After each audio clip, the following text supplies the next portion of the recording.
Hey guys, I'm Jeremy for The Armory Life. When Springfield Armory first came out with the Waypoint 2020, I knew immediately that I needed to get my hands on one. My first foray into long-range precision shooting was a while back, taking the M1A loaded precision out to 1,000 yards, and that was my very first time shooting that far. Now from that day, I was hooked and I knew that I needed to continue to hone my skills and find that rifle that could really be an extension of me on the range or on my next hunt. Now let's first talk about aesthetics, and let's face it, that is a huge purchasing decision on why we choose what we choose. The look, the feel, how they make you feel. Now as silly as that is, that makes a really big difference. We make a lot of our purchasing decisions on these factors. In my opinion, the Waypoint 2020 is a stunningly beautiful rifle. The carbon fiber stock with painted ridgeline or evergreen camo is unique and functional. Pairing perfectly is the BSF barrel jacketed in a roll-wrapped carbon fiber sleeve. I also think it was a really nice touch to Cerakote the action green or the beige color depending on what camo pattern you chose. The combination of all these, along with the fluted bolt, really make the Waypoint stand out from other bolt guns. Beyond the beautiful exterior is a precision crafted piece of art by Springfield Armory. The heart of the rifle is the action, and Springfield spared no expense, with features such as integrally machined recoil lug and electrical discharge machining, or EDM, of the bolt lug raceway ensure precision dimensions and butter smooth cycling of the bolt. Moving forward, the barrel is the definition of precision. The barrel is fluted and wrapped in a carbon fiber sleeve, then loaded under tension. This allows cooling air gaps, promoting cold bore to warm bore repeatability. Capping off the mechanics of the rifle, Springfield includes an adjustable TriggerTech trigger. The trigger is adjustable from 2.5 to 5 pounds with a patented free-floating roller for a crisp, clean, and repeatable pull. Now my goal was to put this rifle through the paces on my terms. I had a 4-day long-range precision class coming up with Rob Orgel from ER Tactical, and there was no more perfect partner for me than the Springfield Armory Waypoint 2020. Being that the class was based on precision shooting at range, under stress, heat, and quick deploy drills, I wanted to custom tailor the rifle to my needs. I decided to install the action into an MDT XRS chassis for a more modular approach. For the optic, I chose my Vortex 3-18 Razor HD Gen 2 with a spur mount. For my bipod, I used my go-to Atlas bipod from BT Industries. And if you know me, I suppress everything I can. For this build, I used my Rex Silentium MG suppressor. Not having to wear ear protection during a 6 to 8 hour range session is a heavenly day. Finally, I chose Black Hills 308 175 grain for my ammo. Now that I had my rifle dialed in and feeling good, I was ready for this class. Now day one was in the classroom. We discussed mills versus MOA, how to range a target with your reticle, ammunition type, shooting fundamentals, and what we could expect from the next 3 days on the range.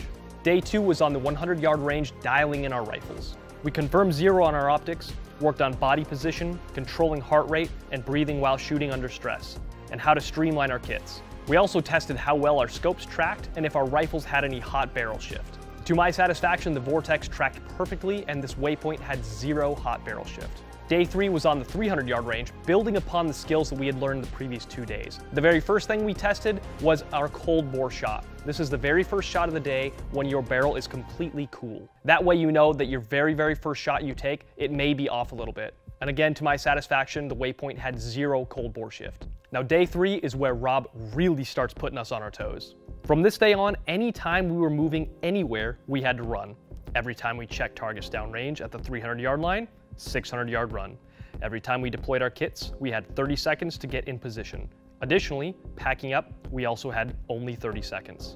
Now this is where you really see how your body starts to react under stress. We also worked on shooter-spotter communication and when to hold or dial depending on range and the time you have to take that shot. Now my favorite drill from day three is what I refer to as the tag test. At the 100-yard line, Rob hung little price tags that are about 2 inches by 1.5 inches from about 4 inches of string under the target so they could freely blow around in the wind. There was about 12-mile-per-hour wind that day, so these tags were flopping all over the place. We had 3 shots and as much time as we needed to hit that tag with all 3 shots. On my first attempt, I tried to time my shots to when that tag would kind of settle down in the wind or get right in the center. And that's exactly what Rob wanted us to do. As we ran up to the target, I noticed that I had one shot in that tag, and I was pretty excited about that. Rob then explained that when we try to time our shots, we end up manipulating the rifle a little bit more than we intend to, which could account for why I missed the other 2 shots. We ran back to our rifles, and we tried again. 3 shots, as much time as we needed. I really focused and I steadied myself, and I cracked off those 3 shots, really taking into consideration Rob's advice. We then ran up to the targets again, and to my absolute surprise, all 3 shots were in that tag. At this point, I was beaming with pride for the way that the Waypoint had performed. It is way more accurate than I will ever be. I've just got to keep up. Day 4 was the big one. 1,000 yards. I was in the game, focused, humbled, and ready to call upon all that I learned from the past 3 days to make success on this day. I had the confidence to know that my rifle was a ragged hole puncher. I just needed to input as little of me into that rifle as possible, and I knew I'd make success. We began at the 100-yard line, confirming 0. Good to go. We then moved consecutively back, 200, 300, 500, 600, 800, 900, and finally 1,000. Again, keeping with what we had learned, we would begin at our vehicles and deploy to our positions in a sprint. Get on target, communicate with our spotter, range our target with mills, dial our elevation, and make our hits. My group so far for that day: 200 yards, 1.75 inches, 300 yards, 2.25 inches, 500 yards, 4 inches, 600 yards, 2.8 inches. Now the Waypoint 2020 claims 0.75 MOA, and that rifle was definitely living up to that in my hands under the instruction of Rob Orgel. My next wow moment came from another drill Rob had us do. We stood about 20 yards from our rifles. Rob called the spotters over to his spotting system. He showed them the target, confirmed that they knew the target, and then he said go. As we ran to our rifles, my spotter communicated to me that it is a very small white object above the number 4. Immediately, I knew that my spotter had missed some crucial information. There were actually 10 number 4s in a line down there. So I got behind my rifle, magged up to 18, and I started scanning each 4. I finally found a number 4 with a very, very small white dot above it. Confirmed with my spotter that that was the target. I suspected that the object couldn't be a whole lot larger than a human head. So I measure it in my scope, assuming that it's about 10 inches tall or 0.27 yards. In my scope, the object measured about 0.3 mils. I did some math. 0.27 divided by 3 equals 0.9. Times that by 1,000, it's about 900 yards. Now Rob instructed us earlier, when in doubt, assume the object is closer and you'll make a greater success. I decided that since I was estimating here, I should dial for about 850 yards. Richard, my spotter, confirmed the same, and I dialed 8.3 mils. I steadied myself, I put the reticle dead center on the target, exhaled, and cracked off the shot. A moment later, the object flipped in the dirt. Holy shit, I said out loud. That was the very first time that I got to put everything that I had been learning together to make success on my very first shot. Later, we found out that that object was just a 12 by 12 piece of white wood on the berm behind the targets. My range estimation was pretty perfect. After flying high from that shot, we moved to the 1,000 yard line. Now this is where the wind really makes a difference on your shots. We took some time studying the wind and trying to communicate with each other, alternating between shooter and spotter. Now I tell you, even at 18 power with the heat hitting about 85 degrees that day, the mirage made it really difficult to tell where the wind was going and to even see our hits. Luckily, after floundering, Rob gave us a chance for him to be our spotter and to call our shots. The man is superhuman at understanding ballistics, wind, and any other thing that involves precision long-range shooting. So we each took our 3 shots and then we headed downrange to see what our groups looked like. As we approached the pits and pulled down our targets, I scoured the target and counted 1, 2, 3, all hits on paper, measured them, 8 inches. I was pretty stoked at this point. 8 inches at 1,000 yards is 0.8 MOA.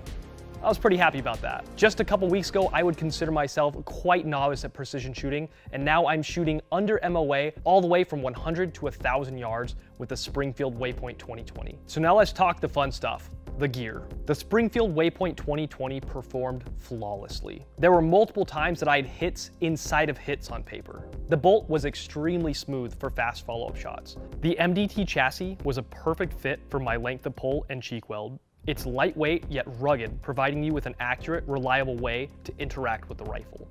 The Atlas bipod is, as always, indestructible and easy to adjust, making it a breeze to get on target quickly from prone. Saving me from a pressure headache, the Rex Silentium MG10 suppressor was pinpoint accurate and very comfortable to my ears without hearing protection. The Vortex 3-18 was a fantastic companion to this rifle. The EBR-7C reticle is very intuitive and easy to use. The focal range on this scope, in my opinion, is perfect for 50 to 1,000 yard engagements. Last but not least, the Black Hills 308 175 grain ammo was consistent and dependable even in the wind, exactly as I've come to expect from Black Hills ammo. Now, after 4 days of soaking up information, putting it to use, and gaining data, I feel confident and comfortable in taking this rifle on any hunts or any long-range precision classes or ranges, and making my hits with the knowledge and skills that I've gained. I feel like I've created a bond with this rifle, and it's definitely going to stick with me for years to come. I look forward to more classes, range trips, or hunts with the Springfield Waypoint 2020 rifle. Thanks for watching, I hope you guys enjoyed, and make sure to comment and let us know what is the longest precision rifle shot that you've made so far.